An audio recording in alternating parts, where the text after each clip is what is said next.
ಬೇಕಿತ್ತೆ ನಿನಗೆ ಈ ಸೃಷ್ಟಿಯೊಳಗೆ ನನ್ನದೊಂದು ಪಾತ್ರ. ಹೂವಿಲ್ಲ, ಹಣ್ಣಿಲ್ಲ, ದಣಿದು ಬಂದವರಿಗೆ ನೆರಳೂ ಕೂಡ ನೀಡಲಾಗುವುದಿಲ್ಲ. ಅದಕ್ಕೆ ಬ್ರಹ್ಮದೇವ ನಕ್ಕು ನುಡಿದರಂತೆ, ಯಾಕೆ ಸಾಧ್ಯವಿಲ್ಲ, ಮನಸ್ಸು ಮಾಡಿ ನೋಡೊಮ್ಮೆ ಅಂತ.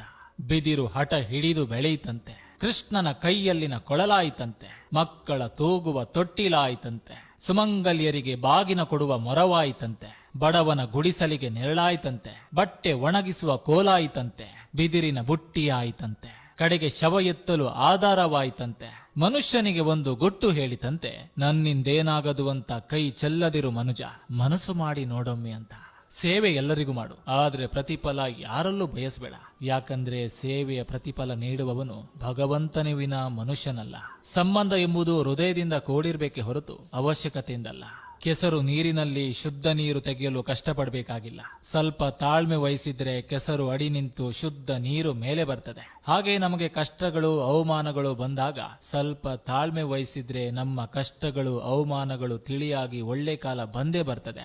ದೇಹದಲ್ಲಿ ಎಷ್ಟು ಶಕ್ತಿ ಇದೆ ಎಂಬುದು ಮುಖ್ಯವಲ್ಲ, ಹೃದಯದಲ್ಲಿ ಎಷ್ಟು ಧೈರ್ಯವಿದೆ ಎಂಬುದೇ ಮುಖ್ಯ. ಒಂದು ನೋವಿನಿಂದ 1000 ಹನಿ ಕಣ್ಣೀರು ಹಾಕಿದೆ ಎಂದು ನೊಂದುಕೊಳ್ಬೇಡ. ಆ ಒಂದು ನೋವಿನಿಂದ ಲಕ್ಷಗಟ್ಟಲೆ ಅನುಭವ ಪಡೆದೆ ಎಂದು ಖುಷಿಪಡು. ಆ ಅನುಭವಗಳೇ ನಿನ್ನ ಉನ್ನತ ಜೀವನದ ದಾರಿಗೆ ಸ್ಫೂರ್ತಿ.